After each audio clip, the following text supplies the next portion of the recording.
ทุ่งเพียงรู้คือกันหรือว่าต่างกันทุ่งเพียงมันจะเป็นห้ามเพียงนั่นบ่I really believe that education gives people choice. And what everybody hopes is that that means, right, that the person can get a job, maybe a job they even enjoy, sustains them and their family. But in the end, what you've done through education is you've expanded their mind. And that's a gift that you cannot take away. In the Pak Bang district of northern Laos, Pang Lee tends to his rice crop. Like parents everywhere, the upland farmer says he has high hopes for his grandkids, and with hard work and luck, they'll grow up, go to school, and find good-paying jobs. Over the last 20 years, Laos has made steady economic progress. Still, nearly 80% of the population relies upon subsistence farming, and roughly a quarter of all school-age kids never make it beyond the 5th grade. My wish is to send all my children to school. I would like them to complete middle school or maybe even high school. But I don't have funds to support them, so we don't have much to say whether they will be able to complete school or not. In communities throughout Laos, there's widespread recognition of the power of education and the idea that learning can lead to a better life. For many families, though, turning those hopes and dreams into reality can be difficult. You know, when any individual family looks at the choices they have, and with the very little money that they have, you know, sending, you know, all 4 or 5 or 6 of their kids to school, or do you hold some back and have them help at home? I mean, it's a tough situation. How many students per bathroom do we have at the other? Since its founding in 2018, A Child's Notebook has worked to improve educational outcomes by partnering with local communities and focusing on the basics.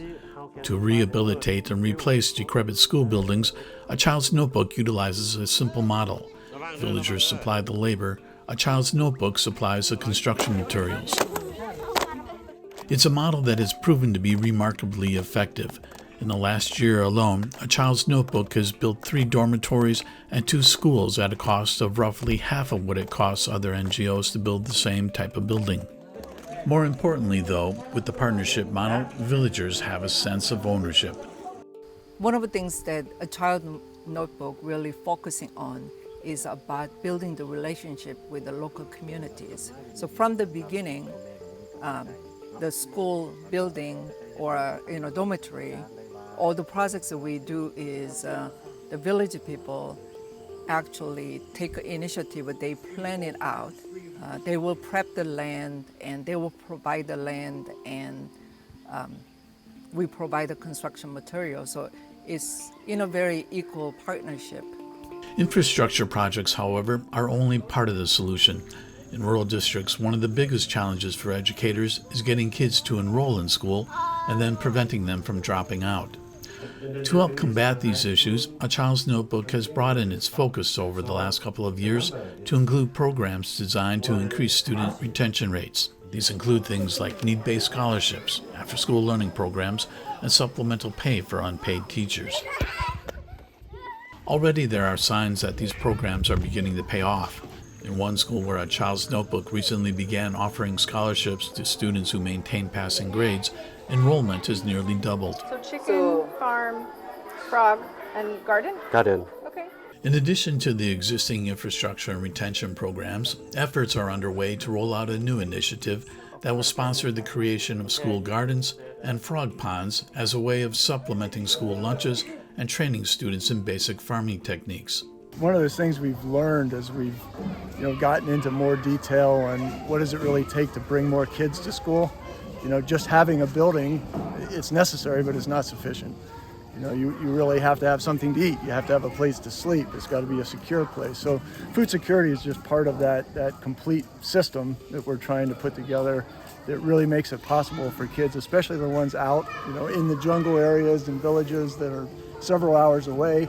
They can't walk every day, so they've got to have a place to stay here to sleep, and they've got to have food to eat. Another major initiative for 2024 is the establishment of a scholarship program for students that want to attend vocational school but can't afford the fees. For many, it's an opportunity that their parents never had. My parents are very happy and supportive because I have skills and knowledge, and I'll be able to apply those skills to get a job and help my family. What's so exciting about being here today is I think you can really start to see where all of the work that we're doing, the fundamentals around primary education, getting kids into school, keeping them in school, can finally really make a difference to the kids, to the communities, to the country. Here, seeing the vocational training, where they're learning things like supporting the electrical grid, welding skills, mechanical skills, tourism skills. You can really see how all of the work we're doing turns into jobs for people and real improvements for the country.